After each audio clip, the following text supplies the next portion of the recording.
So I'm driving over here to, do our recording tonight. Yeah. And I reckon I passed about 5, maybe 6 Thai massage parlours. Did you? Right? And at this time of night, like we're talking about after 8 o'clock at night, Yeah. where usually everything in Adelaide is closed by this time. Yeah. They were all flashing, with the big disco lights at the front, with the signs red, blue, open. Yeah. But, I keep wondering. I mean, I've never used those Thai massage parlours here in Adelaide. I've used plenty when I go to Thailand. Yeah. Very different service there, obviously. Of course. But have you ever used one? Well, do you know what's funny? I went and grabbed some food from Marion Road the other day, and it had the big flashing light and that Thai place next to that Greek cafe on the corner. Oh, yeah. Yeah, that's actually a restaurant, and I thought that was a Thai massage place. Oh, no way. Yeah, and it's actually got 4 different shop names. Yeah, right. Yeah, because I said to him, but it says on outside a different name. He's like, yeah, we have 4 names here for this shop. I was like, what? Why? I don't know. Maybe they've got the in-house service in the back. Yeah, all right. Yeah. Upstairs there's one service. Maybe. Backdoor service and all right, okay. And I live close by there. I never knew that. Yeah. Well, there you go. Good food. Oh, okay. Well, that's good to know. When I want Thai, I go to the one on Henley Beach Road. Thai Orchid. Yeah. No, is it Thai Orchid? Yeah. Yep. Anyway, they're really good. Yeah, they're really good. Hey, second episode. And we've done quite well in the first one. We've had quite a few listeners and new followers as well. It's good. It's been a really, really good run, and really appreciate the support that we're getting so far. So I thought, well, you thought, but I agree with it, that we maybe open up tonight's session with a little bit of unboxing. I think it's the right thing to do. I think that if people want to, obviously people are engaging in the podcast, then what better to do than to show them that we're real people, that we're not just 2 guys behind microphones and, tell us your story, because at the end of the day, we've all got a story. Know. We might be AI. Well, we could be. We could be AI. Yeah. I could be artificial intelligence. You're talking right now to a green screen. And that green screen is responding to you just like Valandi would. But the only difference is that you've used a projector and all I can see is David Beckham looking back at me. A bit more of a buff, a bit buffier than I'm like a cross between David Beckham and the 1980s version of Hulk Hogan. I've got the smooth, sexy looks of Beckham. But I've got the buff as stuff. You mean you've got the yellow mankini cranking? Yeah. Hey, all right. I've got a Borat mankini. You know that? No way. Yeah. I don't look good in it. Oh, man. Yeah. Everything hangs out. Yeah, exactly. You're not going to sleep. Hey, all right. So, we're gonna unbox ourselves. Take it right back to the beginning. Where we started, how we started. And, a bit about our lives. Like, the hard times, opening ourselves, like showing our vulnerability. Yeah. Because that's that's one thing that men are not good at. Men are not good at showing their vulnerability and, the times of struggle. Like we mentioned last week, European men in general have a lot of pride and a lot of, I guess, would you say ego? They don't like to show times of suffering and struggle. So I think, it's a good way to show or get our listeners to hear who we are. Yeah. Well, take it away. We'll take it right back. I remember a period of my life when, avoiding school, not wanting to go to school was a thing. And I remember mum and dad always saying to me, what's wrong? Why don't you want to go to school? What's wrong? And it was a bit of bullying. Everyone's different. Obviously, I didn't play the round ball until a little bit later on in my life, the real football. And I played Aussie rules. Like, I played until I was about 14 years old. And obviously, we went to a Greek school, and there was no time for a watermelon to be kicked on our TAFE block. It was all the round ball. It was wog ball. Yeah, and people always I could never fit into that, into that circle as such, because I just didn't really have an interest in it. And being, a young 13, 14-year-old kid, I was obviously we're at that age where sort of sport minded. So I was, just loving playing football. And I remember we did the beep test, and I had been not bullied in the fact that, we're going to beat you up because you play AFL, but it was that exclusion zone. And I remember doing the beep test at St. George in the gymnasium, which was pretty fresh back then. And scored a relatively high score. And I remember one of the teachers, he said to me, playing heaps of footy, are you? I said, yeah. He goes, yeah, it shows, And then it went off to sports day, and just some things happened. Like, I remember coming like third I think I was in year 10 or year 10, and I ran in the 11, 12, 400 meters, and I finished, third in front of, a couple of the older guys. And it sort of put to bed those demons of like, it didn't matter what sport I was playing. I was still playing sport. And I sort of then started to slot in a little bit. But prior to that, it was so hard to wake up in the morning, and Mum would be like, come on, let's go to school. And everyone knows my dad is a teacher as well, and he would take us to school, and he'd be like, get in the car. I'm like, no, I'm not going, Oh, why? And I said, because I just don't want to go.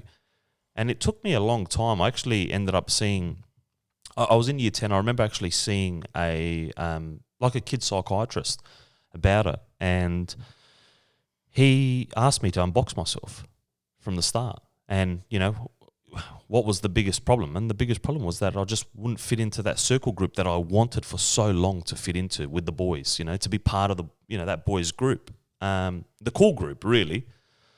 And that was like my first form of bullying that I said, like after I went through this sort of psychiatric help, just in techniques and learning new ways to, wake up in the morning and feel confident about yourself.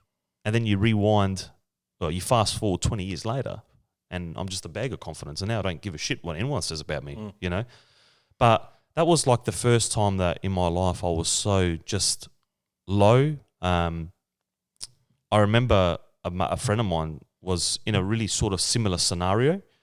Didn't play any sport though, and we sort of got together back then as young guys, and we just formed this really good bond. And as I said, later on in life, year 11 and 12, I started to play the round ball, and I fit into those groups. But it was the first thing as a kid that I just didn't. I don't know. I didn't feel like. I mean, the other issue as well, I believe, was I'm very musically entwined. I play the piano, I play the drums, and gone to a Greek school, music wasn't a big thing. If you played music, then unless you played a bouzouki. Oh, if you played the bouzouki, you're a god. Yeah. But that was the only instrument that was acceptable, and that's why I sort of peeled out from year 7, year 8 playing the piano to getting onto the drum kit, because I remember everyone was giving me a fair bit of stick about you're a penis. I said, no, I'm a pianist. I'm not a penis. And I started playing drums, and then people sort of accepted the drum because that's more of a manly instrument to play, isn't it? Not saying that women don't play the drums. My drum teacher at St. George was a female, and she was an awesome drummer. So yeah, just playing the Aussie rules and being musically talented or gifted, whatever the word is. It really set me up for a real hard period of high school and middle school. And I just didn't feel like I ever blended in. And just coming now out, fast forwarding my time, I sort of got to that 22, 23-year-old stage where I was like, I don't give a shit about you. I don't care about what you do, or what I do is my business, sort of thing. And everyone was like, around me, why don't you come play here? Why don't you come play here? We've got a gig here. We've got a gig there. And it was like, no, I'm going to stay in my room and just play on the drums, And now I sort of regret, 9 years later from that real ultimate time that I was really, playing drums and whatnot. I actually regret giving into a bit of that peer pressure, because I sort of faded away and I got wrapped in life, and in life come women. And that was like my main focus for a long period of time was, what do women want? Don't worry about what we want now. And now that I'm out and, I'm a bag of confidence, it's just, I don't really care anymore what people have to say. And I do get it. I still get, when I started Fan Footy SA, the football radio show, I had a really good friend of mine say to me, just get off the radio, man. Like, you're embarrassing. And I said, what's so embarrassing about it? Oh, you're going on a radio station, you think you're this radio personnel. I said, no. I said, it's a boys' club. I'm enjoying it, And I've stuck for it now for 5 years. And it's given me the confidence, I guess, to go on and do different things with it. So it was, but yeah, I remember those times as real gut-wrenching, sickening times. A lot of people, and I want to bring this up tonight, a lot of people would have bowed down to that peer pressure, or they would have maybe taken recreational drugs to get themselves through these things.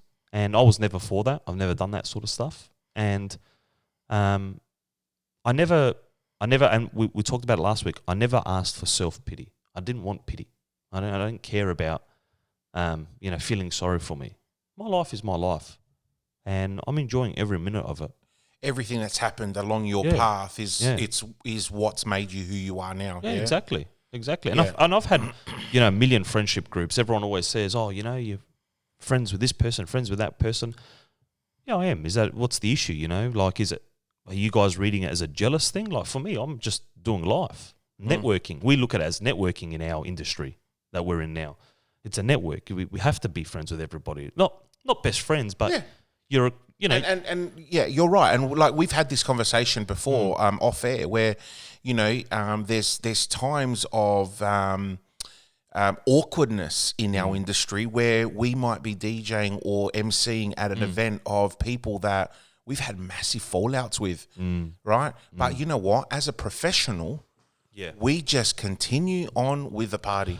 The show goes on. Yeah, the show goes on. Yeah. That's right. Yeah. And it doesn't matter whether they're to make things awkward. You're not there for them. No. You're there to do a job and continue with what you're hired to do. So, well, if I walked into Barnacle Bills and, I didn't like the guy that was working behind the counter because we had a fallout or whatever it was, I mean, is he not going to serve me? Of course he's going to serve me.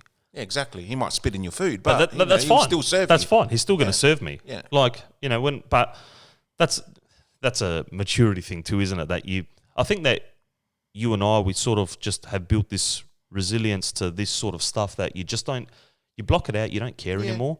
Yeah, absolutely. And I'm sure, like, I see it all the time in my photos and my videos when I upload on social media, because social media is just such a negative, it's not a negative, it's a very cruel well, look, we see it. World, yeah. We see it. We do it too, don't we? Oh, of course we do. We see certain profiles and certain people posting things which we think, oh my God, really? Like, did he just post that, or did she just do that? Yeah, and it ends up in our group. And then you send it to my inbox, and we laugh about it. Yeah, but half the time we have to sit back and think, is that person posting it because they just want the attention, or are they posting it because that's really the person that they are, and they don't know any better? And I think if you maybe even step into their shoes for that 1 minute of thought process, you think about that straight away. Hang on a minute, what do people think of? And this is always that question we talk about. What do people think of me? What am I doing? Am I doing the same thing? Like, well, let's take today as an example. Yeah. All right. You sent me a video, which you were like, oh my God, I don't know if I should. Yeah. What are people going to... And I'm like, dude, it's hilarious. Just post it, right? For anyone that has Petros on their TikTok, log on and you'll know exactly what I'm talking about. But honestly, we do think about it. You were concerned thinking, what's this going to do to my reputation? But it's social media. You're up there for a laugh at the same time as promoting yourself and your brand, right? Yeah. You're not sitting there wearing gold ties and rubbing a rooster, are you? No, very true. True. There's other people that do that for you. You knew I was going to bring that up at some stage through our series, right? I was waiting for it. Personal joke. Yeah. But you're right. I guess how you're treated as a kid is what can make you or break you. There's a lot of people who I know didn't have a good upbringing, didn't have a good childhood. Yeah. Whether they were bullied or whether it was something else. And now they're really suffering in life. Yeah. They've let that consume them, and they keep going back to that time, to that time period. But yeah. I think though, as kids as well, because we're so vulnerable in what people think and the way people treat us, we instantly bow down. Where now, as you know, we're in that 30, 40, that bracket there where you just don't care anymore about what other people are doing. I just wish that I had this mentality back then, because my dad always used to say to me, don't worry about what they do. His exact words were, who gives a shit what other people say about you? Go and do whatever you want. And it was like, nah, but, what happens if I do this, Dad? And what happens if I don't go to this party? Someone might say something, why didn't I rock up? And I sort of backed myself in a corner, and I was like, nah, this is not the life I want. I want to...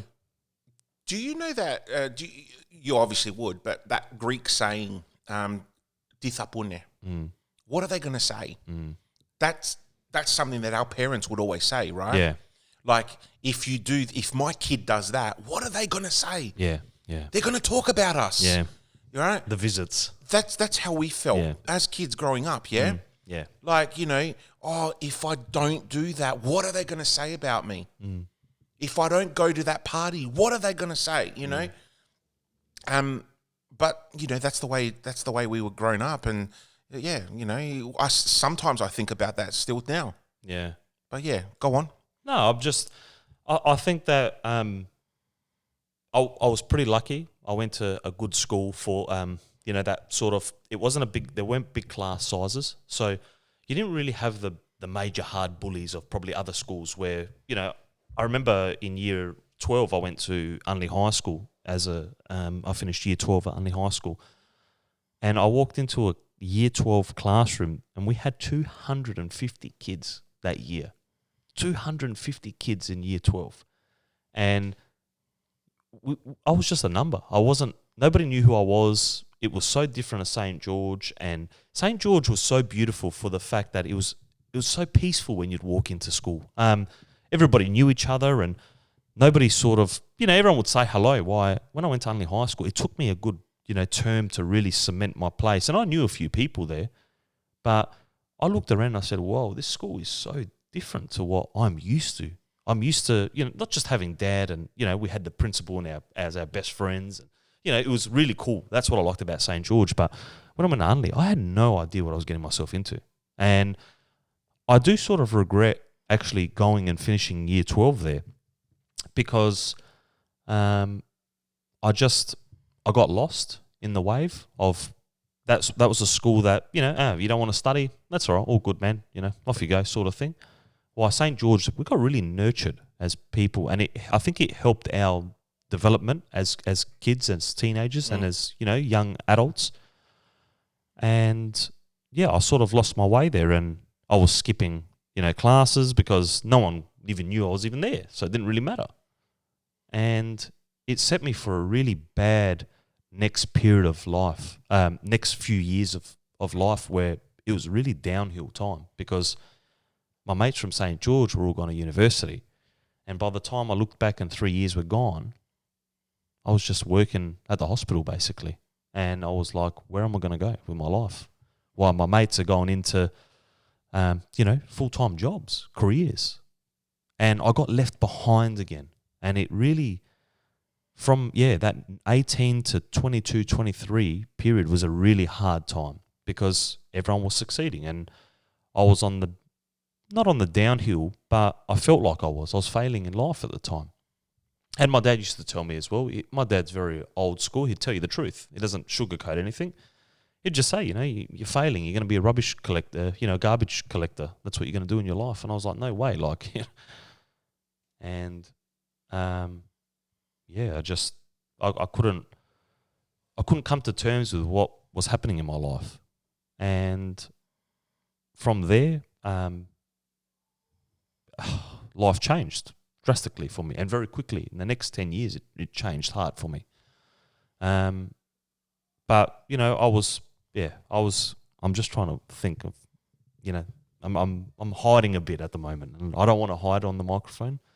But it's just like... No one can see you but me. Yeah, I know. But these were really dark times of my life, because I knew that I had failed. Well, not failed, I hadn't succeeded like everybody else. And I'm a person like you where we continue to strive to be better.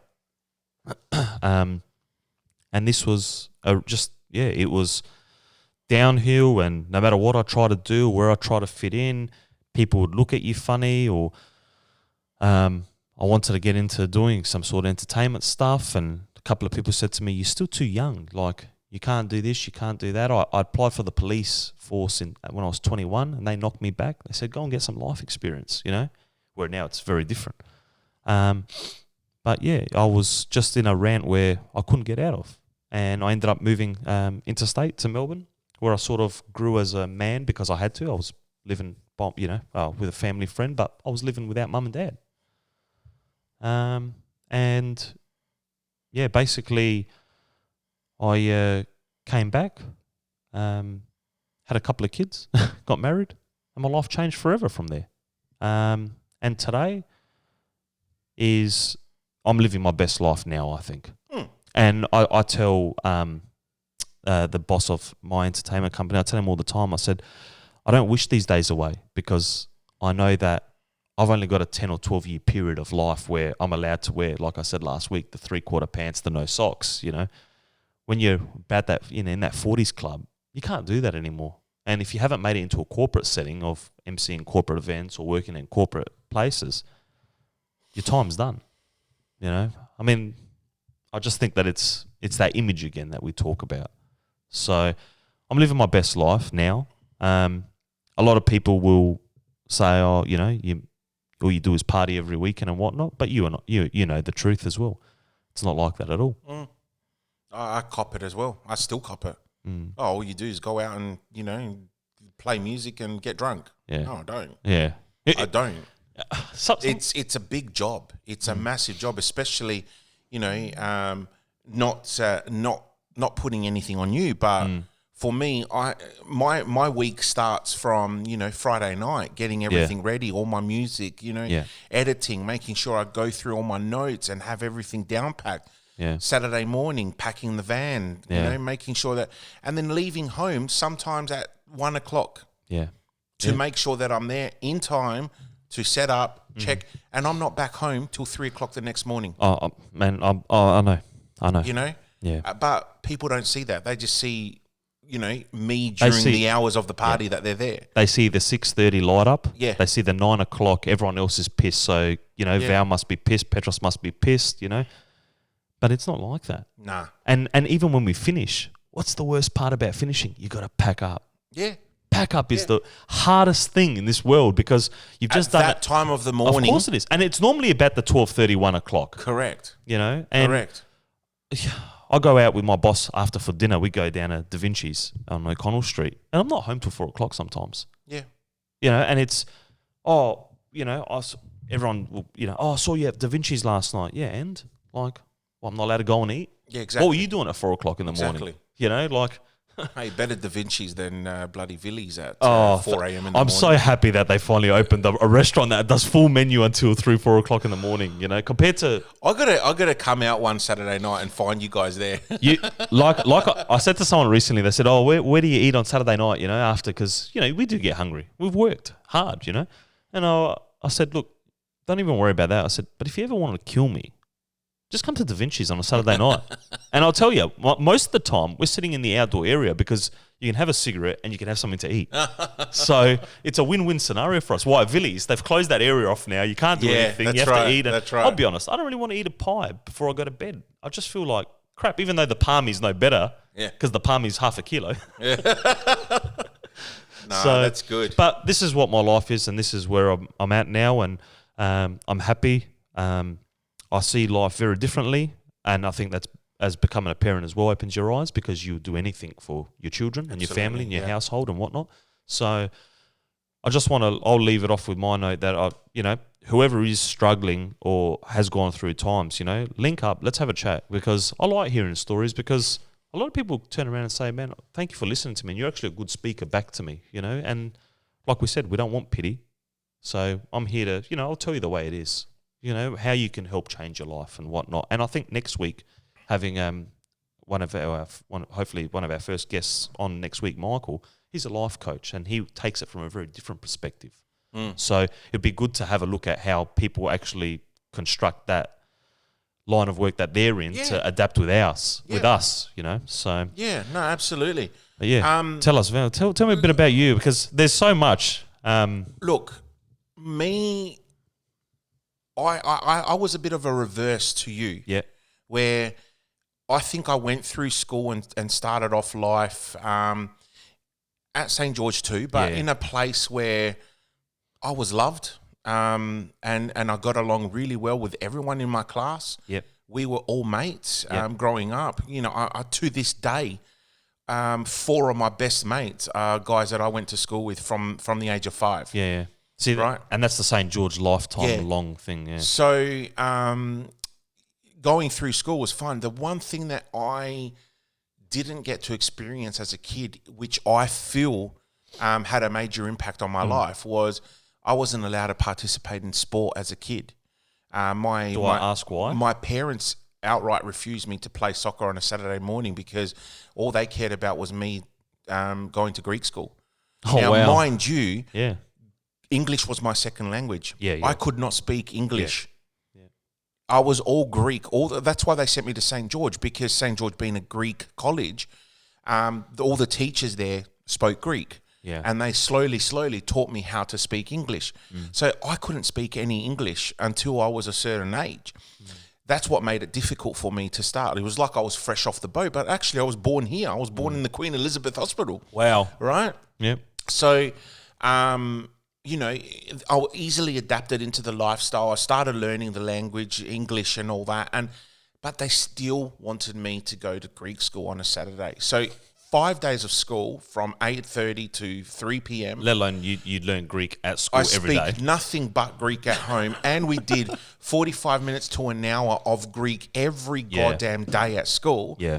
And they preferred that I go spend 4 hours of my Saturday at Greek school rather than play sport like all the other kids in my class. We were playing soccer on a Saturday, school soccer or school hockey or basketball or anything. Yeah. I wasn't allowed to play. Yeah. So I was left out from that sporting group because the cool kids were out playing soccer and all I had was recess and lunch to play soccer.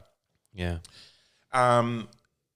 So other than that, like I had that. I was never left out at school. I was always feeling part of that group and I felt really good growing up. Then we get to high school, and I stayed on as the first in every year level. Yeah. So I was the first year 8, then the first year 9, then St. George, he kept on opening new level as my year level grew. Yeah. We were a tight group because we were always the first. Yeah. So there was only 20 of us, and we were all very close to each other. As we continued on, some people, left. Yeah. And then by the time we got to year 12, there was only 12 of us. Oh, wow. Right? Some went to Eynesbury, some went to Unley High School, some left, and a whole bunch of different stuff. But the core 12, we remained really close friends. Wow. Now, a step back. So from a very young age, what my dad did is he put me in swimming. That was the only thing I was allowed to do but when I was born, my father had a back injury. He fell off a ladder while welding something, and he was in a wheelchair for a couple of years in the beginning of my life. Yeah, right. And then he got therapy and all that, and he became really well and started walking and all that.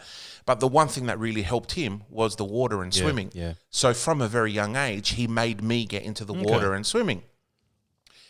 But he then kept pushing me to do better and better and better to become a proper swimmer. By the age of 15, I was in Olympic squad swimming. Yeah, right. So I was one step behind what they would call the national swimming squad. Yeah, right. Where I could compete for entering Olympics and stuff. Yeah. I was not the best, but I was a good swimmer. Yeah. The club that I went to was a very Aussie club. Very, we don't like you because you're WOG club. A very racist club. My coach was a very racist person. Yeah, right. I went with another friend from school. Yeah. I won't mention her name because she hates me every time I talk about this story, but she felt the same way. Yeah. Right? And we were harassed because we were the wogs. We were better than the swimmers that they thought were the top swimmers. We were faster. Yeah. They didn't like that because we weren't part of their tribe.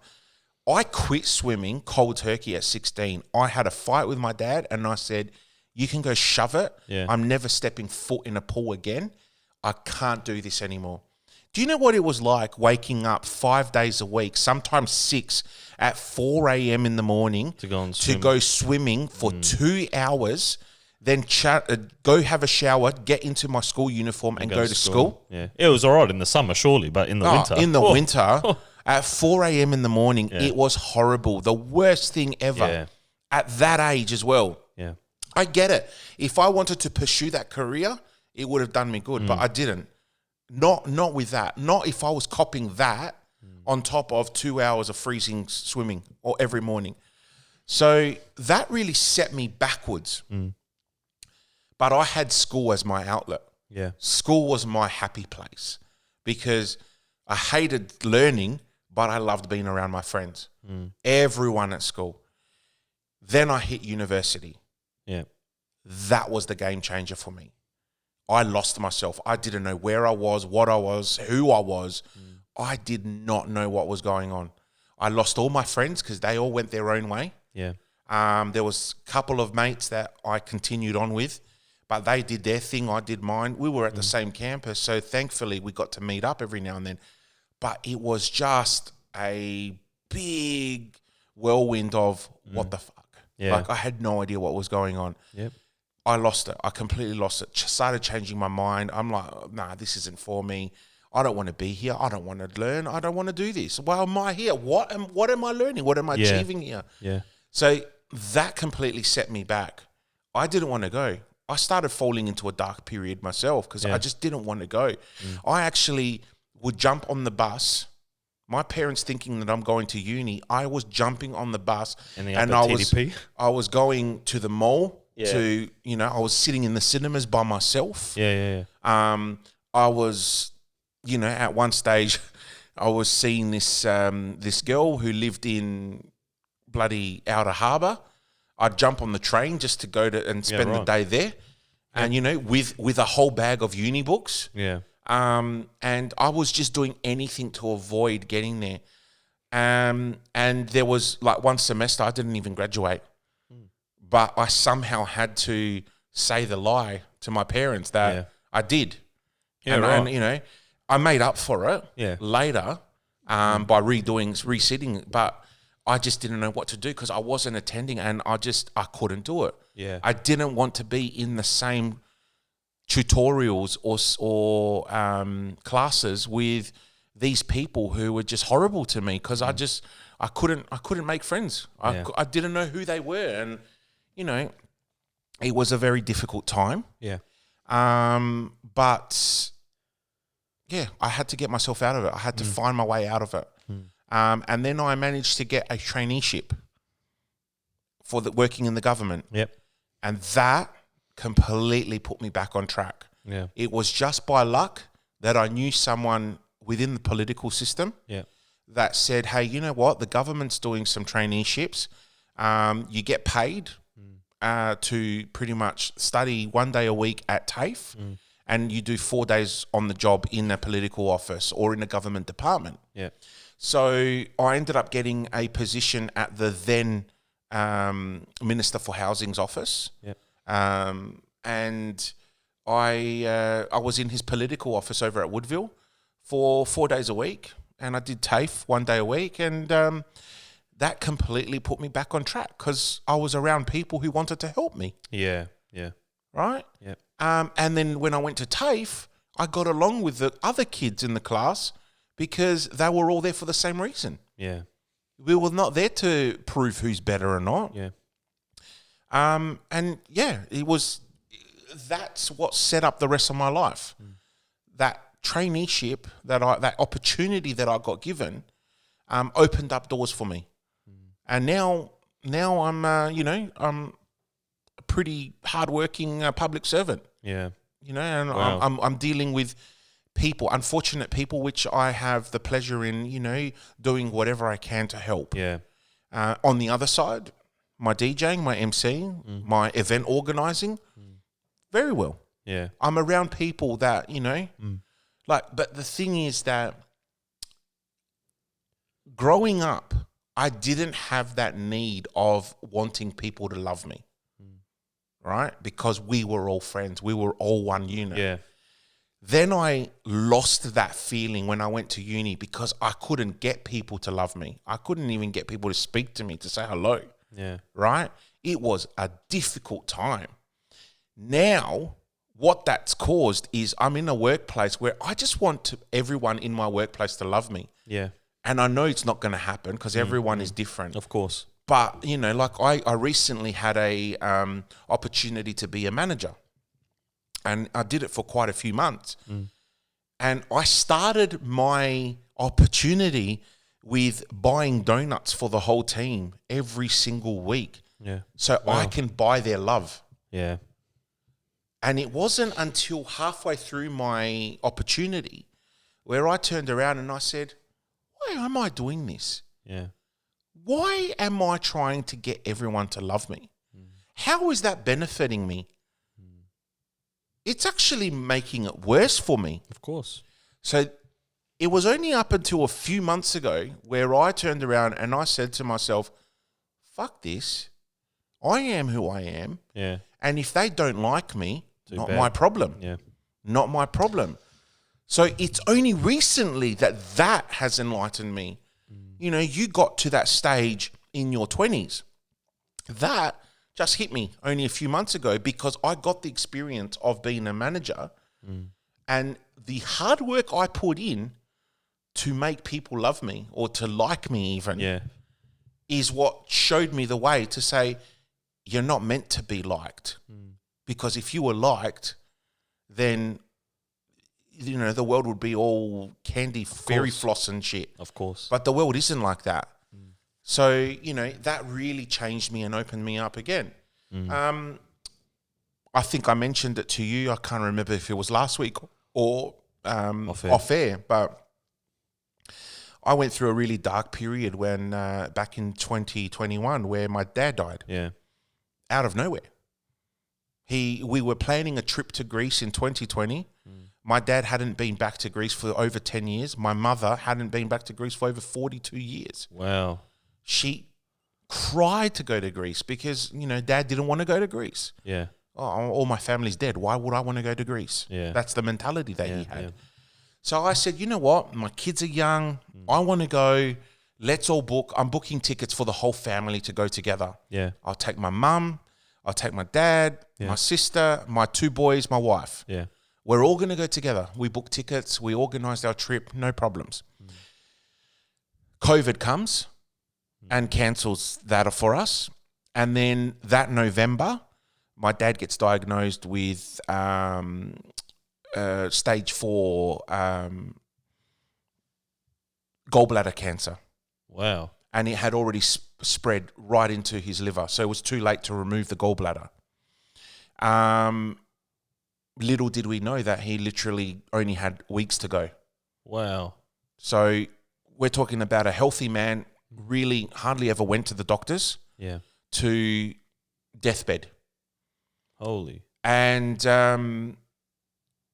the January 21, he pretty much fell into, his last few coma, whatever they call it. Yeah. The death rattle stages. And then, so we asked palliative care to set it up at home. And I was there for his very dying moments. Seeing him take his last breath. It affected me. Because in my life, I've had people die. I've never been around for it. I've been sad about it. My grandma, when she died, of course. I still remember the day that I got. I finished school, and my parents are like, "Just need to let you know, Yaya's no longer with us." But actually being there, it fucked me up. Yeah, it really stuffed my mind. What just happened? What did I just witness? Seeing that person in front of you that you've lived your whole life with and taking his last breath. and trying now to think in my head, how do I explain this to my boys? How do I explain to a 5-year-old, Papu's just passed away, right? When he was never sick. So what that did to me was I lost myself and I was stuffing up with my everyday routine, my work routine, to the point where I got sent packing / I decided, not too much, I quit from the job that I was at. I made a couple of mistakes because my mind wasn't there. I shouldn't even have been at work. Yeah. But, you know, it was like on the day of my dad's funeral, I get called, when are you coming back to work? What do you say? Oh, no, I need more time off. When you've already been away for a couple of weeks. So I get back to work, I stuff up, I get sent home with pay, and I decide, you know what, if you're going to treat me like this, why should I be around? So I decided, no, stuff you. Yeah. A week later, I was taking my dog to the groomers. Yep. My first ever pet, because I was never allowed to have a pet when I was growing up. Yeah. When I moved into my house, my wife said, let's buy a dog. Yeah. She was a dog person, and Yeah. I said, yeah, sure. Taking my dog to the groomers on Port Road, and he jumps out of the car and gets run over in my sight. Like, Wow. gets run over, and I'm holding a dog with a squashed head. Holy mackerel. And I had to run to, the groomer had to jump in the car to drive me to the nearest vet. Yeah. And it was too late. There was nothing that we could do. So, you know, I had to bury my dog. So in a span of 4 weeks, buried my dad. Yeah. Lost my job. Yeah. Lost my dog. Wow. I was a goddamn wreck. Yeah. Of course. I was a goddamn wreck. The only thing I had going for me at the time was I had Lego to build. Yeah. And I had my kids to give me joy. But I couldn't give my full self to them because I just wasn't in the right mind. And that's where we're going from last week, where I had no one to talk to because no one would understand what I was going through. I couldn't ring up a mate. I couldn't pick up the phone and ring my friend and go, I need to talk to you and let it all out. I had no one that I could do that. That I felt close enough and comfortable enough to open up. Even one of my very good friends who's a priest. Yeah. Very close friend, like a brother to me. Yeah. I couldn't ring him up and say, this is what's going on. Help me. So I pretty much sat on it for a couple of weeks. Yeah. Let it stew in me, which was not the best idea because I was getting angrier now. This is the stage where the emotion, the depression was getting to the point where I was angry. Yeah. I was angry. From the minute I woke up, I'd be angry. I'd just be very, I'd be like a 5-year-old tantrum, like a child. Yeah. I'd just be angry. And, you know, it was affecting my house. It was affecting my kids. It was affecting my wife. My mum, who needed the support the most, affecting her. I couldn't control my emotions. This is a bloke who's a happy guy. Everyone knows Valandi as that happy dude. Yeah. Right? He's always positive. Yeah. Always positive. And here I am suffering with no one to talk to. So push came to shove, Petros, and I said, you know what? I need to seek help. I need to seek help. So I went and saw my doctor. Yep. And he signed me up to a mental health care plan. Yep. And I went to see a psych under his plan. And I finally found an avenue, someone to talk to. The best thing about it is they didn't know me from a bar of soap. Yep. And here I was sitting on their couch, not like you see in Hollywood movies where they're laying down and have a cup of tea and shit like that. It was, you know, just an upright, comfortable chair. And I was talking to this person. I was letting it all out. And they they were asking me really odd questions, what I thought at the time, but it clicked to me that the reason they're asking this is to get more out of me. And one thing led to another. After about maybe 3 sessions, I found myself. I went back out there. I put my applications in a few places to go find work. Yeah. The same day that I put an application in one place, I get a phone call. Hi, we got your application. Can you come in tomorrow for an interview? Wow. And that interview then led to, can you start Monday? Wow. And I'm still there. Yep. I'm still there. The opportunity that I was given was wow. And it's a place that really treated me the way that, I gave everything to them. They give everything back to me. Of course. It was just a respect thing. And they could see that, I've got the skill to do what I need to do. So that changed me, just getting that help, seeking that help. I've always been that type of person, like, fuck off, I'm not going to ring Beyond Blue and I'm not going to ring this and I'm not going to do that. Like, what the hell? Like, I don't need that shit. I don't need meds.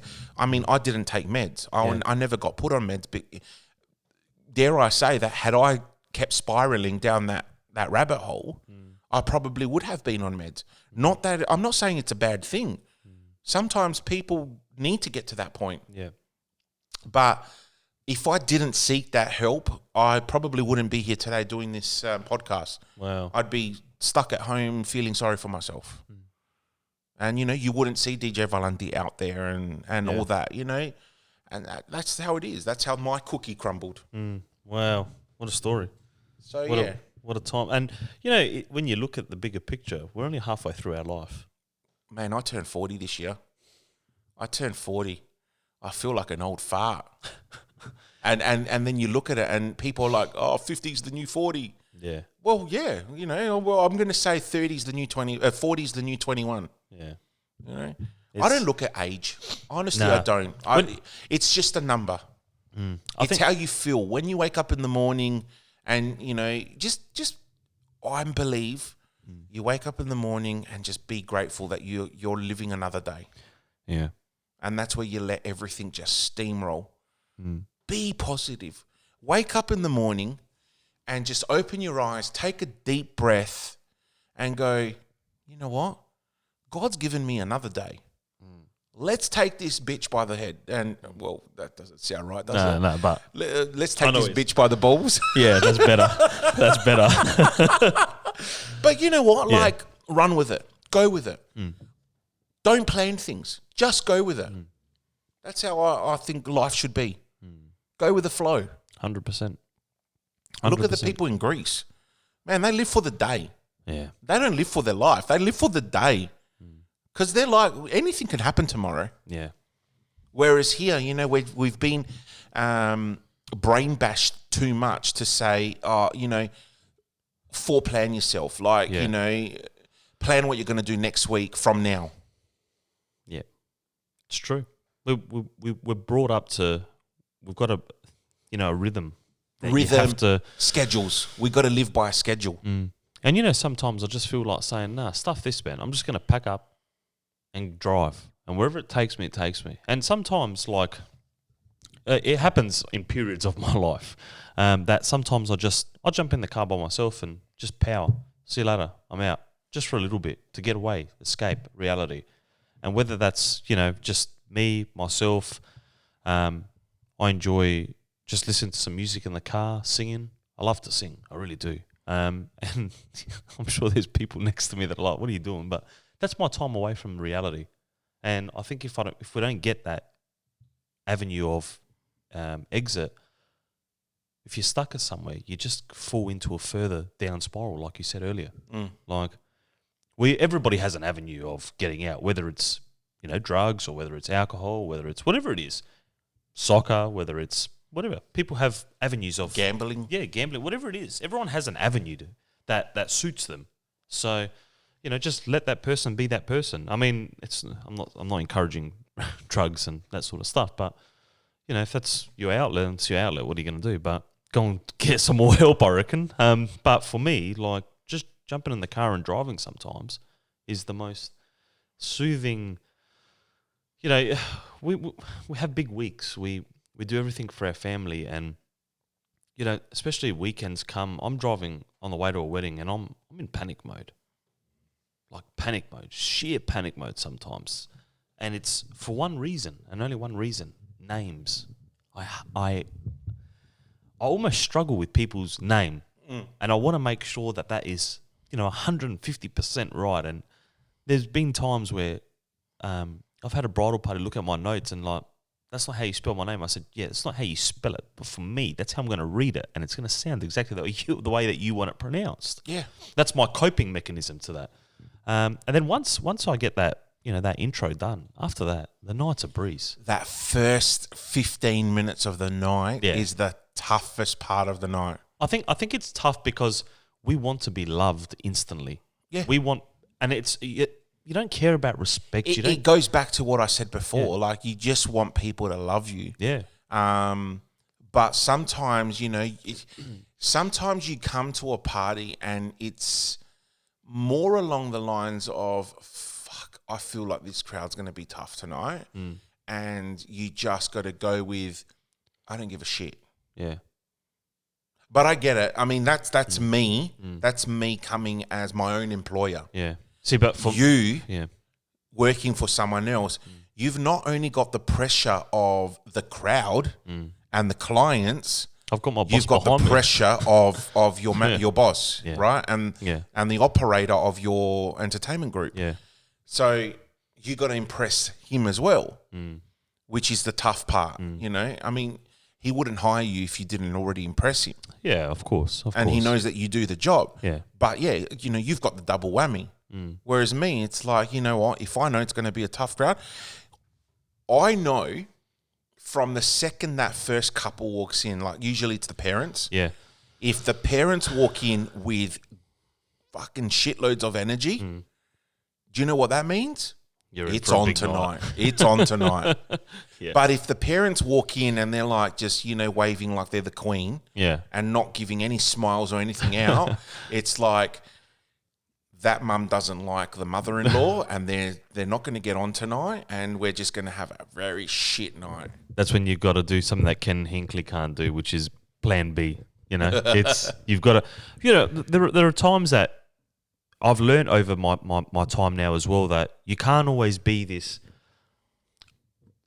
full of, you have wedding, I do a lot of weddings, so, and that's why I refer to weddings a lot, but you have times where the room isn't that massive, let's go vibe sort of thing, and my voice is an octave lower, but it works, and people appreciate that, because I think if you overpower and you overdo yourself at some sort of, you know, every scenario you judge, not saying that it's any less effort, the effort I still put in is exactly the same, and people see that, but I think that it's, you know, when you get those big numbered high venue, you know, the people of the venue are just happy, screaming, and like they want more. I did a wedding recently that it wasn't a massive wedding, but the venue was small. That even when I was screaming into the microphone, and I couldn't hear myself because they had already started to, you know, chant, you know, the bride and the groom just coming out. It was electrifying, and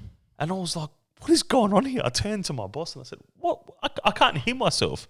Because and they're that's the best nights. Thing. That's the best nights. But again, don't get me wrong. I've had where, like I said before, I've scaled down an octave in my voice, introduced, and it's been so beautiful and peaceful, intimate, that it shows you another part of this. Yeah, because spot on. You don't always get that, you know. And look, we want to be loud and we want to be energetic, but sometimes that's not the mood or the setting that you need to be at. And to adjust that, it's taking that mask off, like we said last week, to put on the next mask.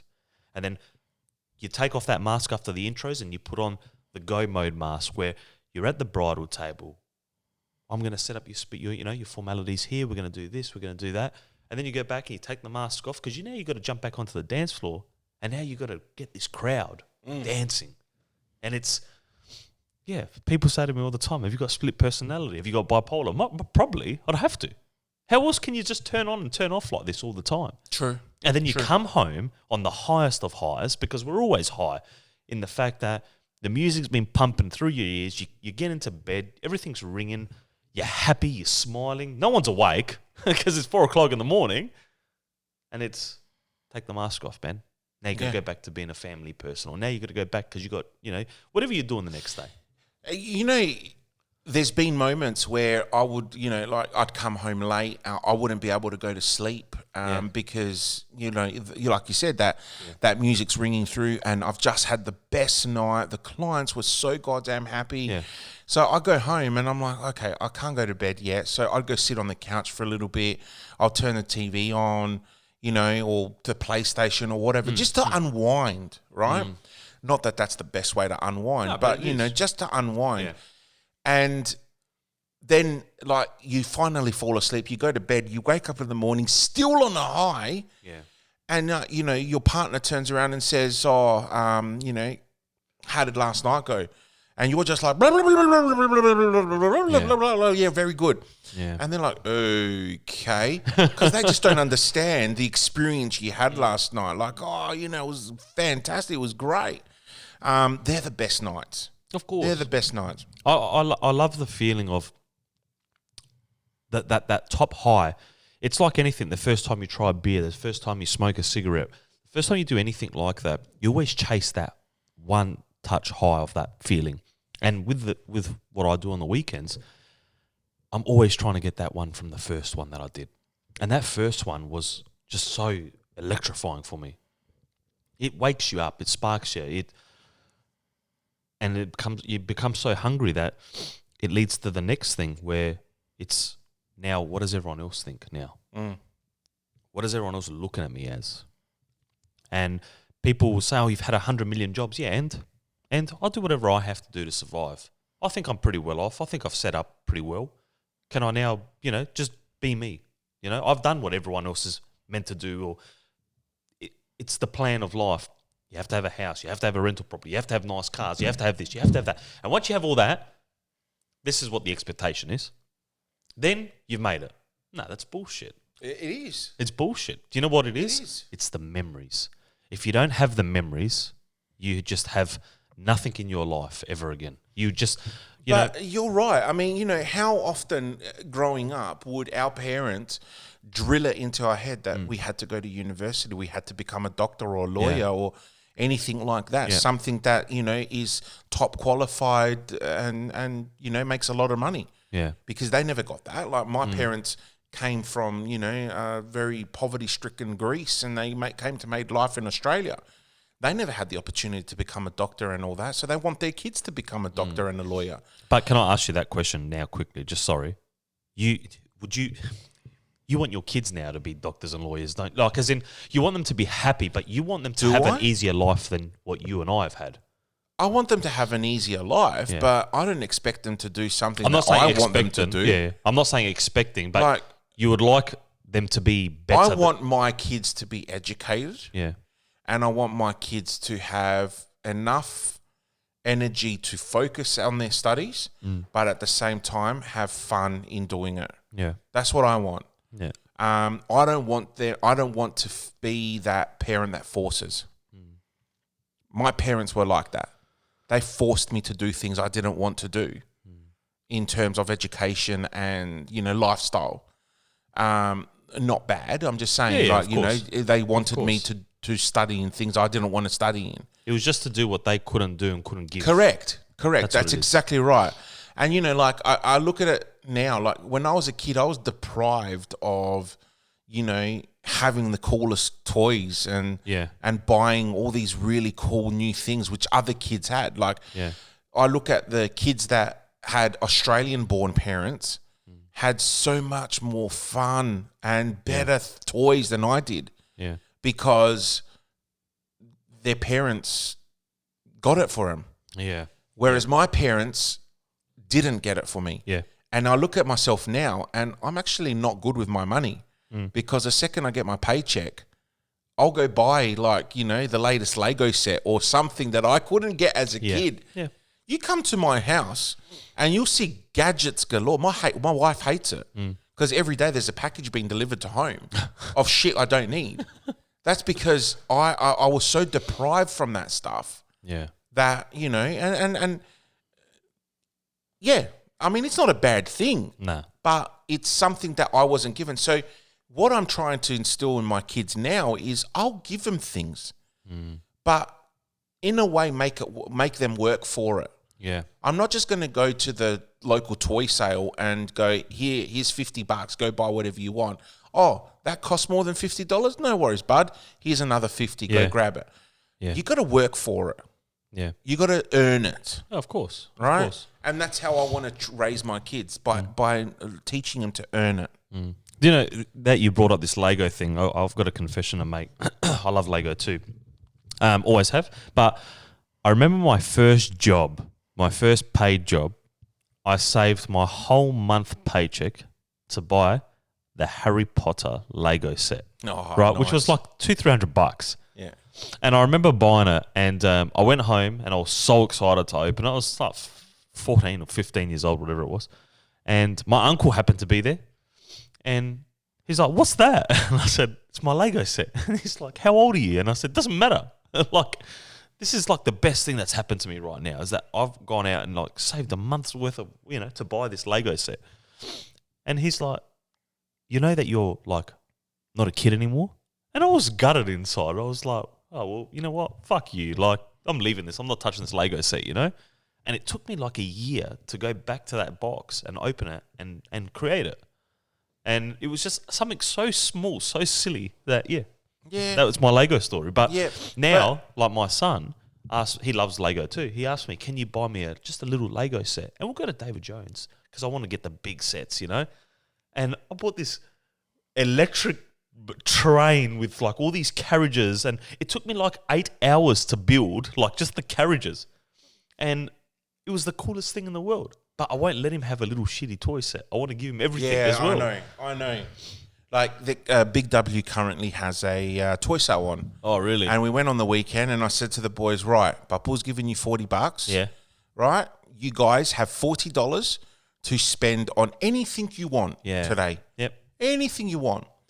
So my oldest son, 7 years old, he's infatuated at the moment with Spider-Man in the Spider-Verse. Okay. Right? Okay. So he went and bought 2 of the characters. They were $18 each. But there was a third one there. Right? And I'm like, I can't let the kid not leave the store with the set. You know what I mean?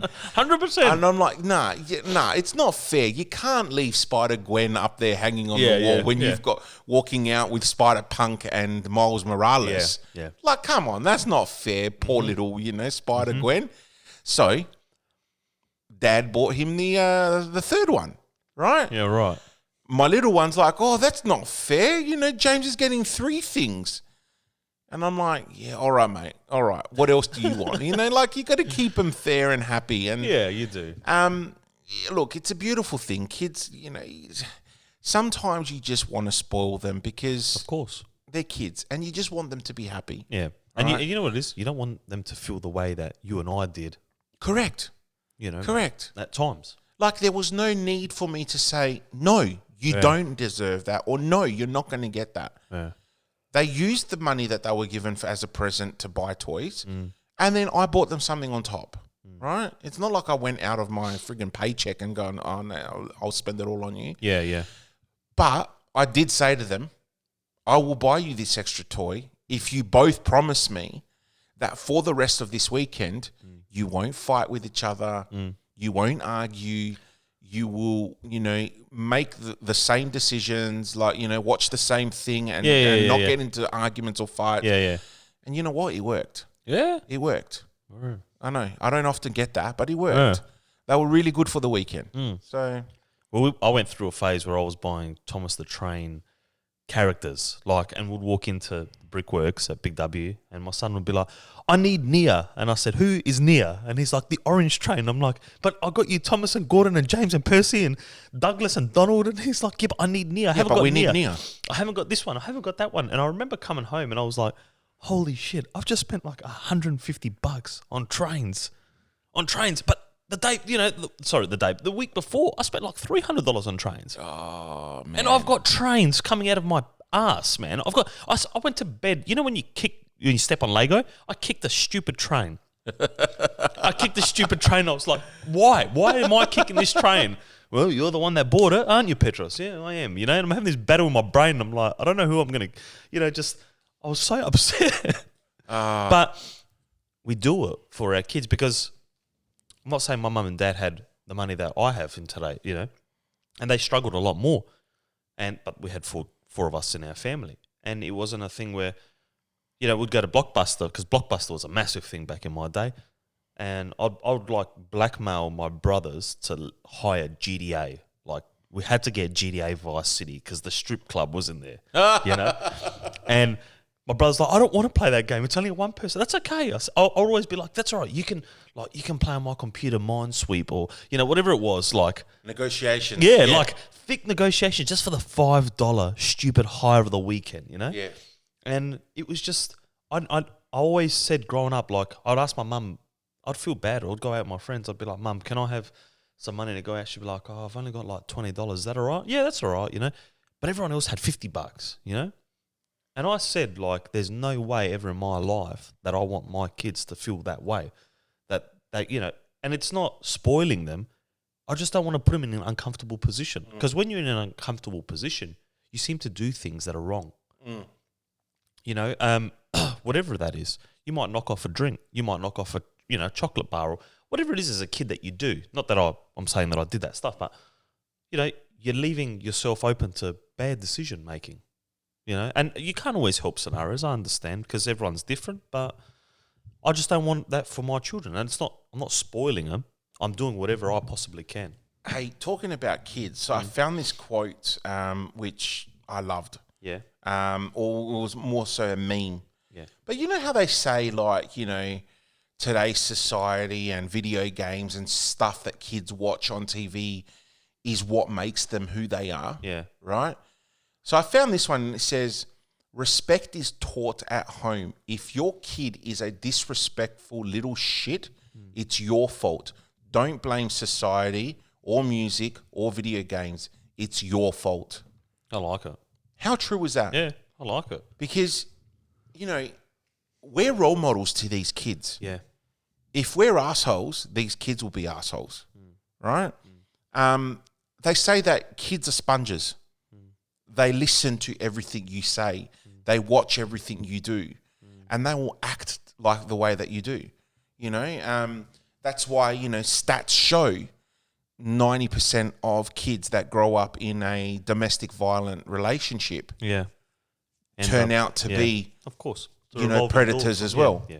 Right? Or if they're grown up in a household where the parents are drug users and, drug fucked all the time, they end up getting involved in it too. Yeah. So, like the more respect you show around the house and to the way that you talk to people and communicate with people is the way that your kids are going to be. Agreed. Like we said last week, the scariest thing about life is parenting for me. It's parenting. I don't care... when my time comes to die, I die. I don't care about those things. What I care about is that it's parenting at this age, at the young age, is so frightening because, I go into, for example, my son's school, and you look at other kids and you say, oh, he can do that, he can do that. Why is my son not doing that? What am I doing wrong? What am I doing? And I couldn't work it out at the start. Like when my son was, newborn until 2 or 3 years old, I'd read to him all the time. You pick up one book, you read. He'd know every night we're going to read a book, And, that was cool, but there's other kids that can read books. And, for example, when my son started school, he couldn't read a book. And I was like, am I a shit parent? Yeah, no. I hear you. But then my son will tell you, like, Baba's going to, for example, Port Augusta for work today. Oh, why am I going there for? And he turns around and he says, to get money, to buy toys. He's very he looks at it that way, and it's a happiness thing, even though I'm away from home all the time. And he knows that you'll come back he'll get to buy a toy. That's right. And I started the bad trend because I was going away heaps for work. But is that a bad trend? Is that a bad trend? You know what the bad trend was? That I would take every time I'd go away, I'd actually take one of his little Lego toys or something that he really loved, a lion or whatever it was. I used to put it in my bag as a remembrance thing for him. Yeah. And when I'm a bit scared to fly, I'll pull it out on the plane. I'll just hold it in my hand. And it was a comfort thing for me. Yeah. But he knows when I land, he's got the Paw Patrol dog coming. He's got, whatever he's asked me, a book, this, that, it always comes. So these are the things that, that. But it gives you joy. Of course it does. Yeah. But I'm just trying to be the best parent, as in to him, not to everybody else. And you know what? To him, you are the best parent. Yeah. Right? Yeah. You are the best parent because you're doing everything you can to be that person. Regardless of, whether you work here or away or whatever, like you're always going to be his dad. Yeah. And this is the one thing that I learned when I became a parent. Don't listen to other people's advice. Never listen to other people's advice. Yeah. You do you. You be the dad you want to be. Right? And you teach your kid and nurture your kid the way you want to nurture your kid. Don't let other people influence that. I got into an argument with my mum when I had a newborn.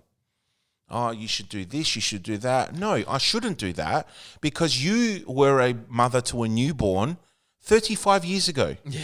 35 years ago is when you were putting me in nappies. Wow. Times have changed. You let me do me. I do what I think is best as a dad. Becoming a parent doesn't come with a book. No. There's no book out there that will tell you how to become a parent or what to do. Do you know what, though? I believe you write your own book for that. And that's how you have your second child, you have your third child, you have your fourth, your 100th child, That's how, from the book that you write. And you even said this to me before we started recording tonight. I was watching your kids play. Yeah. And you said how different the two are, right? That book on your first child that you wrote is totally relevant when the second comes along. Totally relevant. Yeah, it is. But you know what it is? It's the core, the backbone that you always have these things where, you do as a parent. And that goes on to the next child, the next child, the next child. But as we said earlier as well, off air, is every child's different. Every child needs something differently. Yeah. Like I needed something, It's true. Yeah. It's true. I don't know how our podcast turned from something about, unpacking us to parents' advice. But please don't listen to anything I say on parenting because, my advice is just for me and it works for me. Yeah. But no, honestly, it's, you're right. I think that's a very hard part of life, being a parent. But we're fortunate to be parents. Yeah. There are many who want to be parents and can't be parents. So, I count my blessings. Yeah. I look at, like I said, I wake up every morning and I'm grateful that I'm living another day with my kids, with everyone around me in my life. Yeah.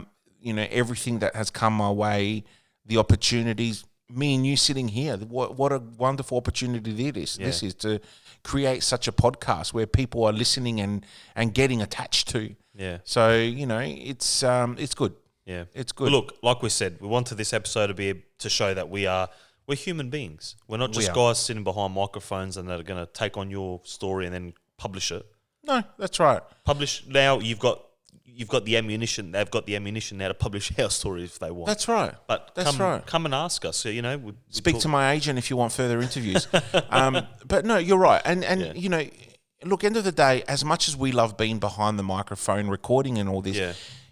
This podcast is not just about us. It's about everyone listening. Yeah. It's about reaching out there to people that feel unheard or that they don't have any avenue to talk to. And, there's, we're focusing a lot on stuff that are not talked about in society today. We said women's health and women's services and all that. There's multiple avenues to go to. What about men? Well, where can men turn to?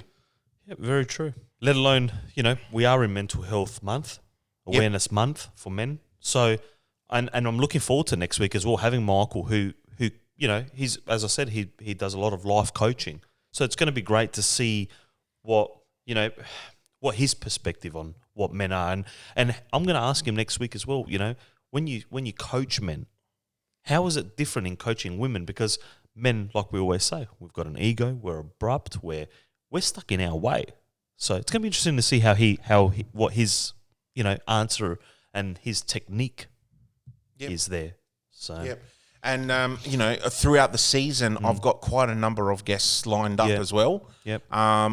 I'm trying to wrap up and finalise a deal with one of them. Yeah. I'm not going to say who or what, but if we get this one across the line, it will be phenomenal and probably fiery at the same time. Yeah. But I'm really excited. So just fingers crossed we get that one. I'll mention more if we get it across the line. Nah, it's going to be awesome. I reckon we'll wrap it up there. Yeah. It's been a very long episode today because we had a lot to talk about ourselves. Yeah. It was good. It was good to hear more about Petros and to hear more about Val. And I'm sure that there's plenty more of us to be talked about in the next how many episodes we go for. 100%. Well, look, I look forward to, coming back next week and like we said, getting some guests in over the next few weeks. Yeah, absolutely. It's going to be very, very, a lot of fun. Make sure you guys link up with us on Facebook. Search Two Blokes in the Pod. Yeah. We will have an Instagram up this week, so we'll spread the word about that. Otherwise, spread the love and share our podcast. We're on Anchor.fm. We're on Apple Podcasts, and we're on Spotify. Two Blokes in a Pod. So this is Val, and this is Petros. Signing off, and thanks again for listening in. See you next week.